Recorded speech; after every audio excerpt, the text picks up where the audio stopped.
강철한 카네기 집무실 한가운데 낡고 커다란 그림 하나가 걸려 있다고 합니다. 이 그림은 카네기가 인생의 갈등 그리고 좌절, 포기가 많았던 젊은 시절 어느 한 곳을 방문했을 때 발견한 그림을 나중에 구입하여 자신의 사무실 벽에 걸었던 그림입니다. 유명한 화가의 그림도 아니고 가치가 뛰어난 그림도 아닌 평범한 그림입니다. 이 그림의 내용은 한 바닷가의 모래사장에 그냥 뒹굴러져 있는 배 한 척, 그리고 배를 짓는 노가 여기저기 흩어져 있는 그림, 볼 때에 쓸쓸하고도 외롭기도 할 뿐 아니라 무엇인가 패배감과 절망감이 배어있는 그림이었다고 합니다. 카네기는 이 그림 앞에 머무는 시간이 많았습니다. 근데 정작 이 그림 밑에는 이러한 제목이 붙여 있었다고 합니다. 반드시 민물때가 돌아온다. 지금은 내 인생에 썰물이지만 민물이 들어오는 그 어느 날 그 배는 바다 위를 떠 노를 저어 내가 가고 싶은 곳에 자유롭게 갈 수 있는 날이 반드시 온다는 믿음과 희망을 가지고 자신의 삶의 절망과 좌절이 올 때마다 카네기는 그 그림 앞에 서 있었다고 합니다. 우리의 삶을 살아가다 보면 때로는 견디기 힘든 어려운 일들을 만납니다. 그럴 때마다 낭망하고 낙심하고 절망하지만 이러한 절망과 낙심을 견딜 수 있게 하는 것이 있다고 하면 다름 아닌 사람들이나 가까운 사람들의 위로가 있으면 견딜 수가 있음을 봅니다. 우리네 인생 가만히 보면 언제나 좋은 일만 있는 것은 아닌 것 같습니다. 때로는 엄청난 폭풍우가 밀려오기도 하며 마치 썰물처럼 모든 것이 다 쓸려나간 듯한 일도 만나게 하며 때로는 마치 바닷가의 갯벌처럼 모든 것이 드러나 보이기도 하는 삶을 살아갑니다. 그래서 때로는 절망하며 낙심하며 실망할 때가 있음을 보게 됩니다. 이스라엘 백성을 출애굽하여 하나님의 약속의 땅인 가나안 땅으로 인도했던 모세가 자신의 120년의 세월을 뒤돌아보면서 시편 90편 10절의 말씀을 보면 이렇게 고백합니다. 우리의 연수가 70이요 강건하면 80이라도 그 연수의 자랑은 수고와 슬픔뿐이요 신속히 날아가나이다. 한마디로 모세는 자신의 생을 뒤돌아보며 두 단어로 자신의 인생을 정리하며 말합니다. 수고와 슬픔이었다. 여러분의 인생은 뭐라고 정의할 수 있을까요? 인생을 살아오면서 내 인생을 한 단어로 정리한다면 무슨 단어로 정리할 수 있을까요? 그러나 모세는 하나님의 뜻을 이루면서 결코 헛되지 않은 인생을 살 수 있었던 것은 비록 내 인생이 수고와 슬픔이라고 하는 두 단어로 정리되어 수 있는 내 인생이었지만 그럼에도 불구하고 내 인생이 헛된 인생이 아니었던 것은 그 속에 하나님의 지혜가 있었기에 내 인생은 결코 헛된 인생이 아니었다고 고백하는 것을 들을 수 있습니다.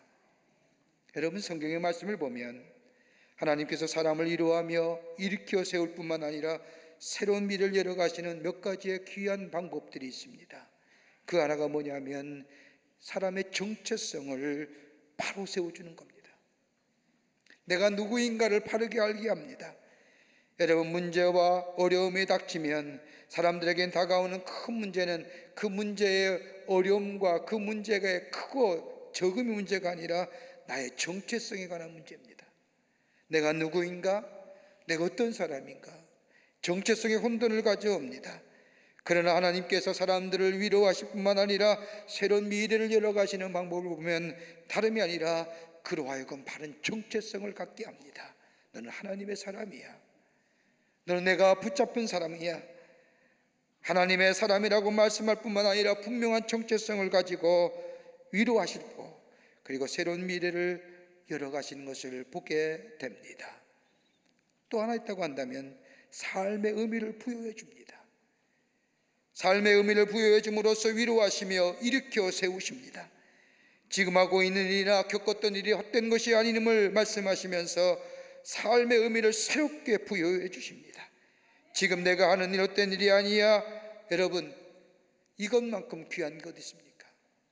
어떤 사람은 무슨 일 할 때마다 너 지금 헛된 짓 하는 거야. 여러분, 이것만큼 맥 빠지는 말이 어디 있습니까?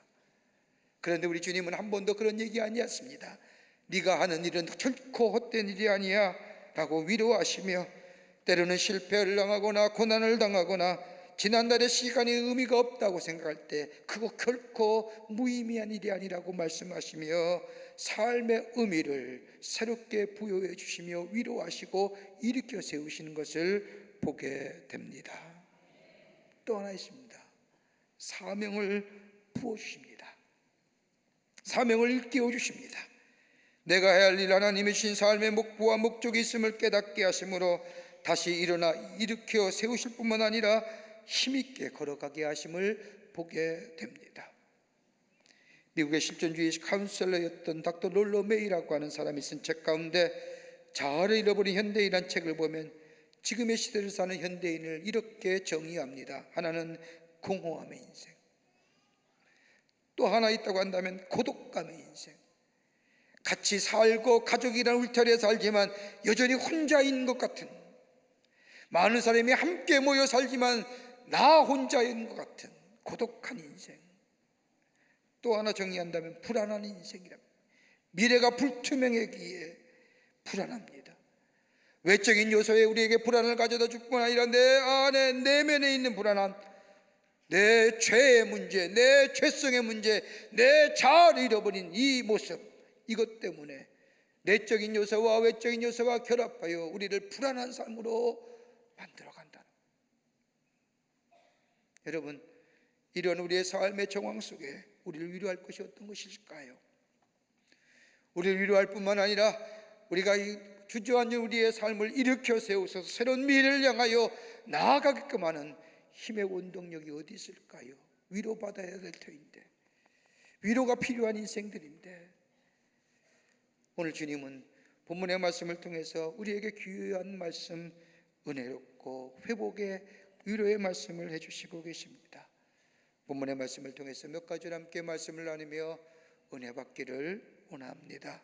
첫째는 하나님의 소중한 존재임을 잊지 말라는 겁니다. 하나님이 우리를 위로하실 때 다시 시작해 하시는 하나님의 위로는 그 어떤 어려움과 고통 속에서도 너는 하나님의 귀중한 존재, 소중한 존재인가라는 것을 잊지 말라고 우리에게 말씀하십니다. 여러분, 오늘 본문의 말씀에 나오는 고린도 교회는 우리가 알다시피 문제가 많은 교회입니다. 아마도 당시 세상의 모든 문제를 다 교회 안에 담고 있다고 해도 과언이 아닙니다. 하나 되어야 되고 성령과 말씀과 기도와 구원과 예수 그리스도도 하나임에도 불구하고 이 고린도 교회는 끊임없는 분쟁과 다툼이 있었습니다. 세상의 다른 세상과 다름없는 윤리와 도덕의 문제가 있었습니다. 이단과 사이비 종교의 모든 사악건들이 교회 안에 다 들어오면서 하나님의 거룩한 공동체라기보다는 세상의 그 어떤 집단보다도 문제가 많은 공동체입니다. 또한 신앙의 공동체라고 불러지기는 너무나 부끄러운 일들이 많이 있었습니다. 이들이 가지고 있는 이 현상만 본다면 이 세상에서 사라지거나 잊혀질 공동체라고 해도 문제가 없던 교회 공동체가 고린도 교회입니다. 그런데 하나님은 이 고린도 교회 공동체를 포기하지 않습니다. 여전히 소중하고 가치 있는 교회라 생각하며 바울을 통하여 고린도 전후서에 장문의 편지를 써서 보내어 저들을 새롭게 하신 것을 보게 됩니다. 아마도 하나님은 고린도 교회를 향한 말씀이, 하고 싶은 말씀이 많으셨던 것 같습니다. 그렇게 얘기하심에도 불구하고 하나님은 고린도 전서와 후서의 첫 장에 고린도 교회를 향하여 하시는 말씀이 있습니다. 1장 3절의 말씀을 보면 고린도 전서에 너에게 진정이 필요한 것이 평강과 위로다. 너희가 문제가 많고 탈도 많지만은, 내가 너에게 얘기할 것도 많지만은 그보다 더 너에게 필요한 것이 있다고 한다면 너희 안에 평강과 위로가 필요하구나. 고린도후서 1장 2절의 말씀을 봐도 바울을 통하여 하나님은 이 고린도 교회를 향하여 하나님의 평안과 위로가 너희에게 필요하다고 말씀합니다. 하나님이 이렇게 말씀하신 것은 세상의 사람들이 고린도 교회를 향하여 손가락질한다 해도 우리 하나님은 고린도 교회를 여전히 하나님의 공동체로 여기실 뿐만 아니라 주님의 몸된 제단으로, 주님의 몸된 몸으로 여기시고 사랑하고 귀하게 여기신다는 겁니다. 그래도 우리는 어떠한지요? 하나님 우리를 향하여 거룩한 성전이라 얘기합니다. 그리스도의 몸된 지체라고 얘기합니다. 하나님의 거룩한 성전이여 몸된 지체 부르는 우리 자신을 들여다볼 때 우리는 정말 하나님의 자녀답게 살고 있는지요? 우리의 좁은 마음에 온갖 더러운 것과 악한 것들이 내 마음에 가득하여 또한 내 마음에 저장되어 치열한 전쟁을 치르고 있는 것 같습니다. 때로 내가 나를 생각하여도 버리고 싶은 마음이 들 때가 있습니다. 여러분, 바울이 로마서 7장 21절 이하의 말씀을 보면 바울은 자신을 향하여 실존적 고백을 합니다. 나 자신은 선을 행하기를 원하나 나에게 악하기에 악이 함께 있다고 고백하면서 마음으로는 하나님의 말씀을 즐거워하지만 내 지체는 죄와 법이 나를 이끌어간다고 고백합니다. 여러분, 바울입니다. 훌륭한 사도입니다. 기독교 역사상 이만큼 쓰임받은 사람이 없는 이 바울에게도 내 마음으로는 하나님의 법을 즐거워하지만 내 지체는 죄의 법이 나를 이끌어간다는 겁니다. 마음은 원했는데 내 지체는 여전히 죄의 법 가운데 있다는 겁니다. 그러면서 고백하기를, 로마서 10장 24절의 말씀을 보면 오라 나는 곤고한 사람이로다 이 사망몽에서 누가 나를 건져낼 수 있으랴. 처절한 실존의 고백이죠. 마음은 원인데, 마음은 하나님의 법대로 하나님의 말씀대로 살기를 원하는데 내 육체와 내 지체가 그러지 못하다는, 이게 늘 내 안에 싸운다는 겁니다. 자신을 향하여 철저하게 한탄하는 모습입니다. 그렇지만 바울은 이러한 고백 속에 가운데 새롭게 소망을 얻는 것은 로마서 8장 1절과 2절의 말씀을 보면 바울이 이렇게 위대한 선언합니다. 그러므로 이제 그리스도 예수 안에 있는 자는 결코 정죄함이 없나니 이는 그리스도 예수 안에 있는 생명과 생명의 법이 죄와 사망의 법에서 나를 해방하였음이라. 그리스도 예수 안에 있는 자, 뭘 얘기할까요? 그리스도의 사랑 안에 있는 자. 그 사랑의 법이, 그 사랑이 나를 생명과 성령의 법으로 인도할 뿐만 아니라 나를 새롭게 할 뿐만 아니라 그 하나님의 사랑이 나를 새로운 미래로 나아가게 한다는 겁니다. 여러분, 성경을 우리 향하여 뭐라고 말씀합니까? 본질상 진노의 자녀라고 말합니다. 나름대로 삶을 살아간다고 하지만 우리가 우리의 모습을 들여다보면 우리가 생각하는 것과 말하는 것과 행동하는 것 가만히 보면 하나님의 진노받을 수밖에 없는 존재입니다. 그러기에 우리가 죄를 짓기 때문에 죄인이 아니라 죄인이기 때문에 죄 짓는 겁니다. 죄 짓기 때문에 죄인이 아니라 죄인이기 때문에 죄 짓는 겁니다.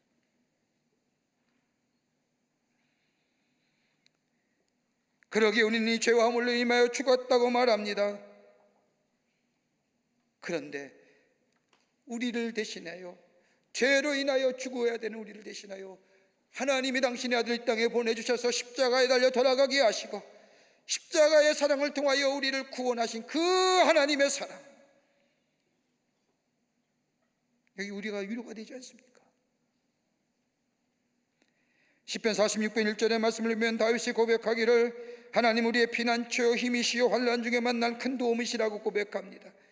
우리 이 말씀을 읽을 때마다 내가 어렵고 삶의 정황이 힘들 때 하나님이 나의 피난처가 되시고 힘이 되시고 도움이 된다는 말씀이라고 생각하지만 이 다윗의 고백은 이게 아닙니다. 나의 삶이 환난과 삶의 어려움 가운데 있을 때에도 내가 나의 삶이 죄 가운데 넘어가지 않도록, 그 얘기하는 거예요. 삶의 정황이 어렵고 삶의 힘들이 있을 때 내가 죄 가운데 넘어가지 않도록 하나님이 나를 지키시고 나에게 도움이 되시고 나의 피난처 되신다는 거예요. 그 얘기하는 겁니다. 환난과 어려움 가운데 있을 때 인간의 본질대로 살아가지 아니하고 하나님께서 나의 도움이 되시고 하나님이 나의 피난처가 되시고 더 나아가 나의 힘이 되어주시는 그 하나님의 사랑이 내게 있음에 감사하다는 고백입니다. 내가 얼마나 소중한 존재인지. 하나님이 내가 하나님과 원수 되었을 때도, 내가 연약하여 넘어질 때도 우리 하나님은 포기하지 않으시고 내 눈길 내 관심을 하나님께 두지 않았을 때에도, 하나님의 큰 은혜를 받았음에도 내 뜻과 내 마음대로 살 때에도 우리를 향한 당신의 사랑을 포기하지 않으셨습니다. 포기하지 아니하신 거로 당신의 아들을 이 땅에 보내주셔서 우리의 죄를 위하여 십자가에 달려 돌아가게 하심으로 우리를 얼마나 사랑하시는지 보내주셨던, 마치 구원의 여망을 다 잊어버리고 절망과 좌절의 삶으로 다시 고향으로 낙행한 그 베드로에게 찾아오셔서 그의 사랑을 다시 회복시켜 주시고, 너는 소중한 존재야, 너는 나에게 귀한 존재라고 말씀하시며 그를 위로하시고 새롭게 하시는 것처럼, 오늘 우리 주님이 나에게 찾아오셔서 우리의 삶의 정황이 어렵고 삶의 환경이 힘들고 여러 가지 내외적으로 참으로 힘들고 어렵다 할지라도 하나님 우리에게 찾아오셔서 너는 내게 가장 소중한 존재이고 내가 너를 사랑하노라. 여러분, 이 말씀이 우리 안에 들려지게 될 때에, 이것이 내게 믿게 될 때에 우리는 새로운 위로와 새로운 힘을 얻는 하나님의 사람으로 살아가게 되는 줄 믿습니다. 한 가정의 아버지가 아들이 공부를 하도 안 하고 속을 썩여서 시험을 왔던 아들을 불러놓고 아버지가 얘기합니다. 이번에 성적이 70점 이상이 안 되면 내 아들 아니다. 이 말 들은 아들은 심한 스트레스를 가지고 공부를 합니다. 잘 안 돼요. 그래서 막상 시험을 치고 난 뒤 보니 70점이 안 되는 겁니다. 시험 성적을 받아든 아들이 아버지에게 와서 시험지를 내밀며 얘기합니다. 아저씨,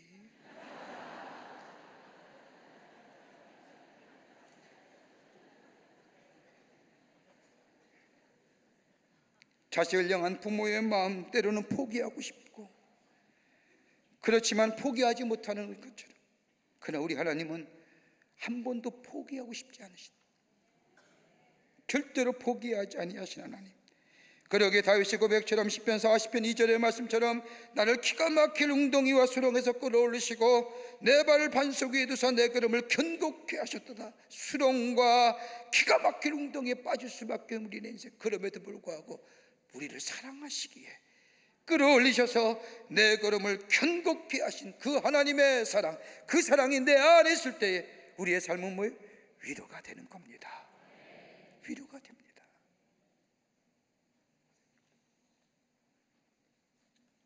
둘째로, 하나님 안에 있다는 것이 우리에게 위로가 됩니다.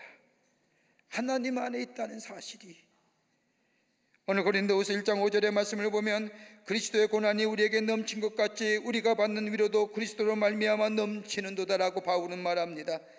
인류의 대속하기 위하여 주신 십자가, 예수님의 십자가의 고난, 여러분 그 고통, 그 고난을 어떻게 감당하셨을까? 여러분 한번 생각해 보신 적 있을까요? 오늘 십자가의 저 고난과 고통만 얘기하지 그것을 감내하실 그 예수님의 그 감내, 인내하시고 참고 견디신 그 힘의 원동력은 어디 있을까요? 다름이 아니라 하나님 안에 계셨기에, 성령 안에 있었기에 예수님은 그 십자가의 고난을 넉넉히 감당하셨던 것을 보게 됩니다. 여러분, 우리 인생의 여정을 살펴보면 우리의 인생의 시간 속에 그것이 고생의 시간이든 실패의 시간이든 아픔의 시간이든 누구나 자신의 인생이라고 하는 시간 가운데 지우고 싶은 인생이 있을 겁니다. 나이가 많든 적든 간에 우리의 살아온 인생의 여정을 보면 그것만은 내가 좀 지우고 싶은 시간, 그러나 그때에는 그것이 의미가 없어 보이고 그 시간만큼 내 인생의 허비된 시간 같고 그 시간은 내게 없었더라면, 그 아픔과 그 고통의 긴 시간이 내게 없었을 것이라고 얘기하지만 그러나 뒤돌아보면 그 시간이 있었기에 오늘 내가 이만큼 성장했고 그 시간이 있었기에 내가 이만큼 성숙된 것이 아닐까. 내가 믿음이 있다고 한다면 그때의 그 어려움 가운데서도 하나님을 붙잡고 내가 견디었기에 오늘 이만큼 믿음의 사람이 되었지 않았을까요? 여러분 다윗 보십시오. 다른 형제들은 사무엘 앞에 서서 기름 부음 받기 위하여 기다리고 서 있을 때 다윗은 밖에 나가 아버지의 양떼를 쳐야만 했습니다. 그가 사무엘에 통하여 하나님의 기름을 부음받은 후에 무려 24년 동안이나 긴 시간 동안 원치 않는 일과 사람들을 인하여 고통을 당합니다. 한번 생각해 보십시오. 24년입니다. 하나님이 기름 부어 세워서 이스라엘의 왕으로 세우겠다고 한 지 24년 동안 다윗의 삶은 고통과 사람들의 괴로움과 사람들의 모함과 수모와 점철된 역사. 여러분, 이쯤 되면 하나님의 역사, 하나님의 기름 부음 무슨 의미가 있겠냐? 하나님이 뭘 내게 약속하셨다? 때로는 회의도 있고 때로는 마음의 아픔도 있지만 포기하고 좌절할 수 있음에도 불구하고 다윗은 하나님의 약속하심에 따라서 하나님이 때마다 시마다 도우시는 그 하나님의 손길, 때로 내가 알지 못할 때에 도우시는 그 하나님의 손길, 그 위로하시는 하나님의 손길을 체험하면서 인내할 때에, 하나님 안에 있게 될 때에 비로소 이스라엘의 왕이 되어 통일한국을 세우고 이스라엘을 다스리는 왕이 되었던 것을 보게 됩니다. 그때 하나님의 도우심이 없었더라면, 그때 하나님의 위로하심이 없었더라면, 여러분, 그러기에 다윗이 하나님은 나의 산성이시요 나의 반석이시요 나의 피할 바위라고 얘기하는 하나님이 아니라 때마다 시마다 도우시고 위로하시는, 하나님 안에 구하는 나에게 위로하시고 도우시는 그 하나님의 손길을 시적 표현을 하는 겁니다.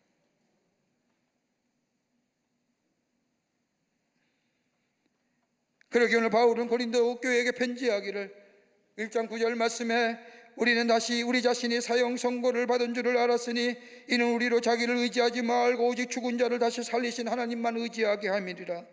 고난과 어려움과 문제를 당할 때, 그때는 시간이 지난 후에 뒤돌아보면 깨달은 것처럼, 비로소 하나님의 뜻과 하나님의 의미를 알았던 것처럼, 이 바울은 고린도 교회를 향하여 자신을 의지하지 말고 하나님만 의지하고 하나님 안에 구하라고 얘기합니다. 거기에 위로가 된다는 겁니다. 여러분, 어디에 구할 건가요? 우린 조금만 지식이 있으면 지식을 의지하지요. 조그만 소유가 있으면 그 소유를 의지하고, 조그마한 권력이 있으면 그 권력을 의지하려고 하며, 조그만 경험이 있으면 경험을 의지하려고 합니다. 여러분, 우리가 가지고 있는 지식이나 경험이나 물질이나 소유를 가지고 오늘 내 인생을 살아가지만, 그러나 여러분, 기여할 것이 이건 절대적인 게 아닙니다. 여러분, 언젠가 내려와야죠. 내가 가진 경험이 어느 땐가는 보잘것없는 것으로 끝이죠. 내가 가지고 있는 소유 어느 땐가는 보잘것없는 것으로 끝나죠. 왜요? 상대적인 것이기에. 비교하며 많고 조금을 따지기에, 내가 다른 사람보다 좀 많을 때 내가 많은 것 같고, 내가 다른 사람이 가진 것보다 많은 지식이 있을 때 지식이 많이 있는 것 같지만, 여러분, 어느 때인가 되면 내려놔야 되고 내려와야 되고 놓아야 되는 겁니다. 그게 우리가 위로가 될까요?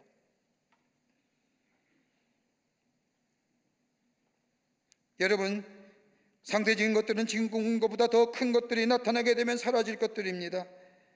사라지지 않고 비교되지 않는 절대적인 것, 다름 아닌 전능하신 하나님 안에 거하는 자, 진리 안에 거하는 자, 이 인생은 위로받을 뿐만 아니라 흔들리지 않을 뿐만 아니라 새로운 미래를 향하여 새로운 힘찬 걸음을 다시 한번 도약할 수 있는 새로운 하나님의 사람으로 살게 하시는 줄 믿습니다. 1800년대 미국 매사추세츠에 일어났던 일입니다. 세관에서 일하던 30대 청년이 무능하다는 이유 때문에 해고됩니다. 집에 돌아온 이는 자신이 실직당했던 사실을 아내에게 알리면서 나는 인생의 실패자야, 다 끝났어, 이제 포기할 거야 라고 얘기하자 소피아라고 하는 이름 그대로 지혜의 여인이 아내가 남편에게 말합니다. 아니에요, 지금이야말로 당신이 그렇게 좋아했던 일, 당신이 그렇게 사랑했던 일을 할 수 있는 시간입니다. 그는 글쓰기를 좋아했습니다. 이제부터 글을 쓸 시작할 때입니다라고 말하며 격려합니다. 이런 아내의 말에 남편은 퉁명스럽게 그러면 뭘 먹고 산단 말이요? 라고 묻자 아내는 남편에게 당신이 열심히 일할 때가 돼 열심히 저축했습니다. 1년 정도의 생활비는 그동안 모아두었습니다. 걱정할 필요가 없습니다. 이 기간 동안 당신이 하고 싶은 일 하세요. 이 말을 듣는 남편이 내가 1년 동안에 사람들이 읽을 수 있는 작품을 낼 수 있을까라고 반문하자 이 소피아라고 하는 아내가 남편에게 들려줍니다. 당신이 하나님을 신뢰하면, 당신이 하나님 안에 있으면 하나님은 당신을 도울 겁니다. 하나님이 함께 하실 겁니다 라고 격려합니다. 그리고 이 두 사람이 무릎을 꿇고 하나님 앞에 기도합니다. 그리고 이 사람이 글을 씻기 시작하는데 그대에 두 번 들려준 이야기란 작품을 씁니다. 발표합니다. 많은 사람들이 감동을 얻습니다. 인쇄가 모아졌습니다. 그리고 나서 이 사람이 10년 동안 직구하면서 글을 썼는데 그 글이 미국이 나온 가장 위대한 작품인 주홍 글씨를 쓴 나다니엘 호소입니다. 하나님이 함께 하십니다. 하나님 안에 있습니다. 하나님이 도우실 겁니다. 이 아내의 말에 그는 위로를 얻고 새로운 미래를 향하여 나아갔던 것을 보게 됩니다. 여러분의 위로가 어떤 것일까요? 우리 다 하나님 안에 있습니다. 하나님이 우리와 함께 하십니다. 이것만큼 우리에게 위로가 되는 말이 어디 있을까요? 여기에 위로가 되고 새 힘을 얻는 새로운 미래를 향해 나아가는 복된 걸음이 될 줄 믿습니다. 끝으로 사명을 붙잡으십시오. 우리를 일으키시고 새롭게 시작하는 하나님의 일은 다름이 아니라 우리가 하나님의 사람이라는 것을 일깨워 주실 뿐만 아니라 하나님 안에 거하는 자라고 말하실 뿐만 아니라 더 나아가 우리에게 사명을 주시고 사명을 통하여 새롭게 위로하시고 시작해 하신 것을 봅니다. 오늘 고린도후서 1장 6절과 7절의 말씀을 보면 우리가 환난을 당하는 것도 너희가 위로와 구원을 받게 하라는 것이요 우리가 위로를 받는 것도 너희가 위로를 받게 하라는 것이니 위로가 너희 속에 역사하여 우리가 받는 것 같은 고난을 너희도 견디게 하느니라. 너희를 위한 우리의 소망이 견고함은 너희가 고난에 참여하는 자가 된 것 같이 위로에도 그러할 줄을 알미니라. 사도 바울이 고린도 교회를 향하여 이렇게 말씀하면 자신이 고난과 시련을 당할 때 그 고난과 시련 가운데서도 희망이 없다고 생각할 때에 주님이 내게 오셔서 나에게 하신 말씀, 그 말씀 속에 내가 주님과 함께 연합할 때에 내가 위로받고 내가 새로운 고난과 시련을 이겨냈다는 얘기입니다. 주님의 말씀이 뭘까요? 다름이 아니라 하나님이 내게 새로운 사명 주신 겁니다. 고난과 시련을 이겨내겠던 하나님의 은혜와 사랑이 바울에 있었던 것처럼 여전히 고린도 교회를 향한 하나님의 은혜와 사랑이 있음을 생기시켜 주며 지금 비록 어려움과 문제 가운데일지라도 하나님의 은혜와 사랑이 너희 가운데 있으면 너희는 기뻐하는 교회, 하나님이 기뻐하시는 성도, 하나님의 사명을 맡아 온전하게 감당하는 하나님의 교회 공동체가 될 것이라며 저들을 사명 안에 있는 삶으로 저들 말하며 위로하 주시는 겁니다. 여러분, 사명이 있으면 이겨냅니다. 사명이 있으면 새롭게 힘을 얻습니다. 얼마 전에 우리 집사님과 함께 대화하는 중에 제가 참 은혜 받았습니다. 저 자신의 삶을 한번 뒤돌아보는 기회도 됐습니다. 이 집사님이 대화하는 가운데 목사님, 참 사는 것이 힘듭니다. 너무너무 힘듭니다. 돈도 벌어볼 만큼 벌었고 우리의 자식들도 나름대로 잘 됐습니다. 제가 회사를 운영하면서 이렇게 힘들게 회사를 운영할 필요가 있을까? 회의감이 얼마나 오는지요. 포기하고 싶습니다. 머리가 깨지는 것 같습니다. 생각만 하면 회사의 회자만 생각하면 머리가 지긋지긋하게 아픕니다. 그런데 작년부터인가요? 제게 새로운 이상하리만큼 의욕이 생겼습니다. 다름이 아니라 내가 하나님 안에 있음을 깨닫고 내가 성령을 받고 은혜를 받고 하나님의 사랑을 깨닫고 난 후에 내가 내 마음속에 들어오는 생각은 내가 회사를 경영하면서 이익을 남겨 나 자신을 위해서 나만을 위해서 사는 것이 아니라 내 이웃들, 어려운 이웃들과 함께 살고 주님이 내게 준 이 사명 따라 살아야 되겠다고 생각들이 내게 새로운 의욕이 넘칩니다. 저는 그 얘기 듣기 전만 해도 웬만큼 이제 좀 정리하시고 편히 지내시지요 하려고 했습니다. 그 말을 듣는 순간 제가 얼마나 부끄러웠는지요. 하나님이 내게 주신 사명을 따라 살아야겠다고 고백하는 그 집사님, 다시 일하고 싶은 의욕이 생겼다는 거예요. 제게도 얼마나 큰 도전이 되었는지요. 사도행전 28장의 말씀을 보면 바울이 로마로 압송에 당합니다. 유라굴라는 풍랑을 만나서 지칠 대로 지친 죄수의 몸으로 마지막 로마를 향해 가는 이 바울, 다 끊겨졌습니다. 하나님의 사도입니다. 훌륭한 일을 감당했던 겁니다. 그런데 마지막 모습은 비참하고 초라한 모습으로 죄수의 몸으로 저 로마의 광장에 딱 도착했습니다. 누구도 반겨줄 일이 없을 거라고 생각했던 바울. 그런데 사도행전 28장의 말씀을 보면 당시에 황제의 숭배 사상과 이단 사상이 난무했던 그것에 믿음을 지켰던 로마의 그리스도인들이 아비오 광장에 나와 바울 환영합니다. 바울 선생이여 로마에 오신 것을 환영합니다라고 외치게 될 때 바울은 그 순간 뭐예요? 사도행전 28장의 말씀을 보면 내가 위로함을 받았느니라. 왜요? 내가 아직도 할 일이 있구나. 내가 아직도 사랑할 대상이 있구나. 내가 아직도 사명이 있구나. 그 사명을 붙잡게 될 때 바울은 위로함을 받고 담대한 마음을 가졌다고 성경은 말씀하고 우리에게 증거하십니다. 뭘로 위로받을까요? 가진 지식이요? 아닐 겁니다. 가진 지위와 소유요? 쉽게 사라질 겁니다. 그러나 나는 하나님의 소중한 존재예요. 내 삶이 하나님 안에 있음을, 때마다 시마다 공급하시는 하나님의 은혜와 사랑이 내 안에 있음을, 그리고 나를 향한 하나님의 사명이 있음을 깨닫게 될 때 지금의 이 삶은 힘든 것이 아니라 내게 나중에는 큰 도전이요, 깨달음이요, 의미로 다가올 뿐만 아니라 지금은 내게 위로가 되어 새롭게 일어나 새로운 미래를 향하여 나아가는 복된 삶이 될 줄 믿습니다. 이런 믿음으로 승리하시는 여러분과 저와 되시기를 주의 이름으로 축원합니다. 하나님 감사합니다. 저희들 주께서 사랑해 주시고 하나님의 자녀 삼으심에 참 감사합니다. 우리의 삶 참 어렵고 힘들 때, 위로받을 데가 없을 때에, 가슴이 먹먹하고 아파올 때에 기억하게 하여 주시옵소서. 하나님의 사랑받는 존재고 하나님 안에서 소중한 존재며 내 삶이 하나님 안에 있음을 깨닫게 하여 주시고 내게 아직도 사명이 있음을 기억하게 하여 주시사 이것이 우리의 위로가 되게 하여 주시고 이거 붙잡고 일어나 새로운 미래를 향하여 나아가는 저희들 되게 도와 주시옵소서.